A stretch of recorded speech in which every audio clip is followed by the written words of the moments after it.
Roger Waters has long been the figurehead of creative defiance in rock music, a man for whom convention is a thing to be shredded, reassembled, and occasionally discarded altogether.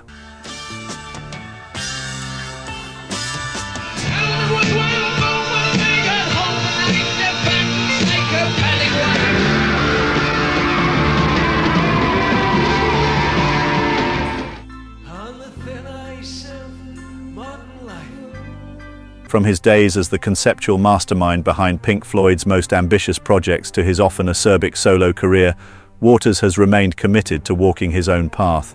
But for someone so fiercely independent, his capacity to stir division, even unintentionally, remains striking.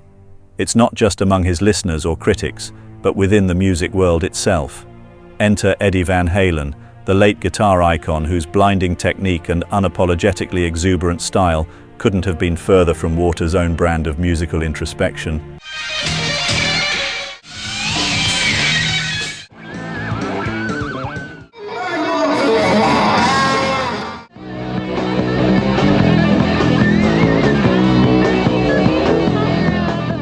Yet these two seemingly incompatible forces share a peculiar history, one that speaks volumes about the strange overlaps and contradictions that define Waters' career. To untangle their story, it's worth examining both the deliberate barriers Waters has erected between himself and the mainstream, and the rare moments when those barriers came down.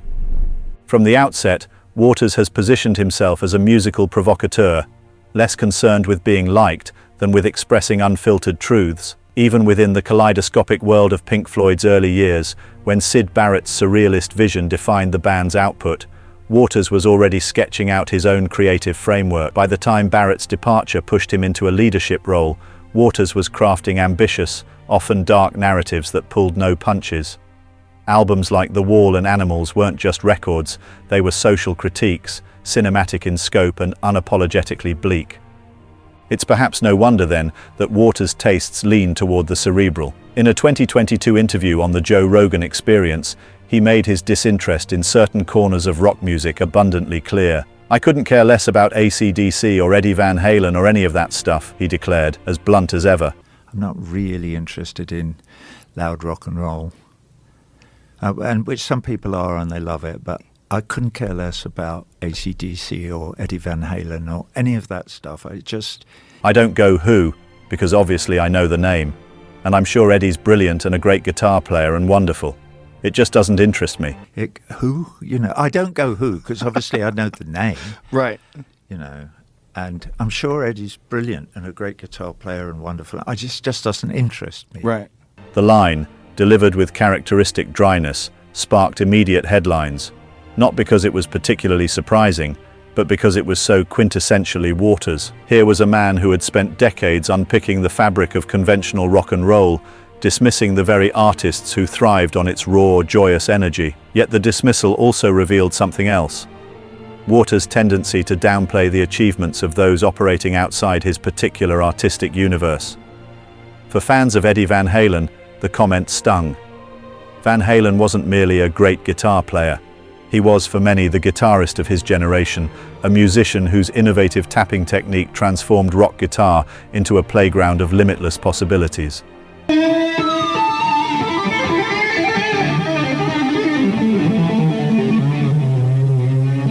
But if Waters' initial critique suggested an unbridgeable divide between their worlds, the reality was more complex. During the 1990s, Waters collaborated with Eddie Van Halen on a song for the film The Legend of 1900. The track, titled Lost Boys Calling, is an anomaly in both artists' catalogues. Written alongside legendary composer Ennio Morricone, it features Waters' introspective lyrics and vocals, layered over Morricone's lush orchestral arrangements. I can still hear those lost boys calling. And then there's Van Halen's contribution, a guitar solo that eschews his usual pyrotechnics in favor of something far more restrained and heartfelt.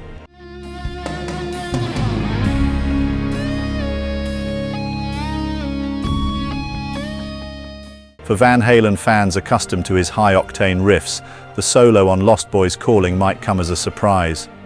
There's no blistering speed, no jaw-dropping runs across the fretboard.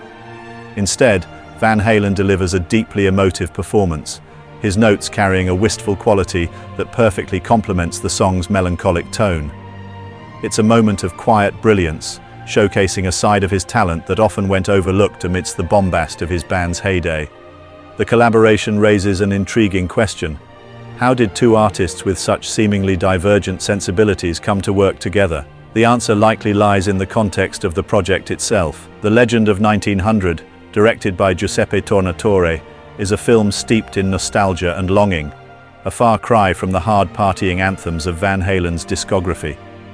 Waters, with his knack for mining human vulnerability, was an obvious choice to contribute to the soundtrack, and while it's tempting to see Van Halen's involvement as a studio decision rather than Waters' own choice, the result suggests a mutual respect, however fleeting.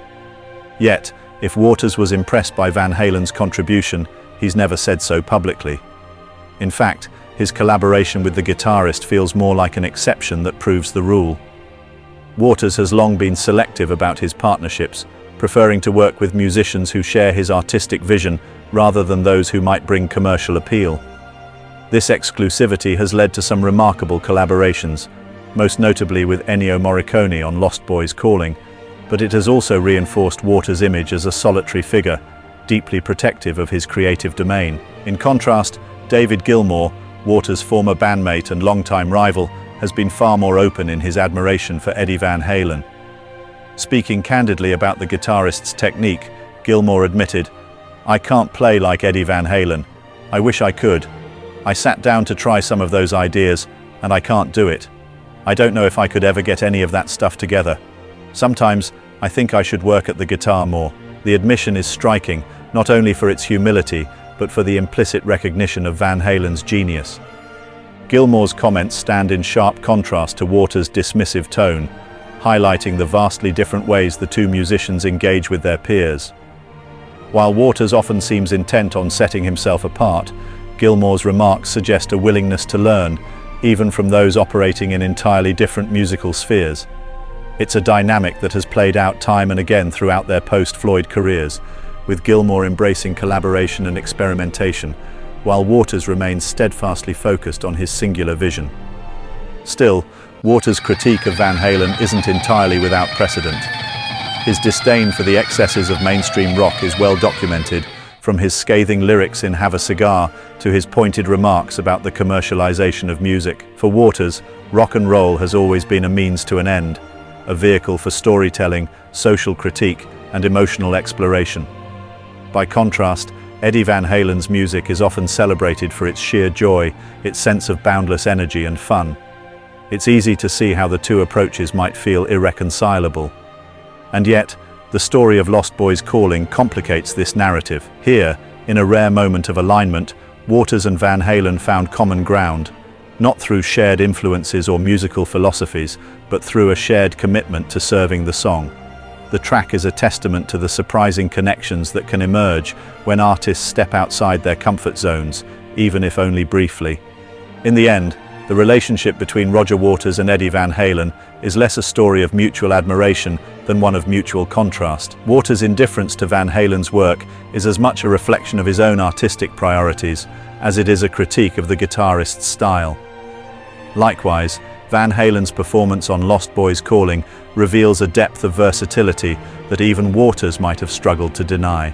What remains clear is that both men have left indelible marks on the world of music, albeit in vastly different ways.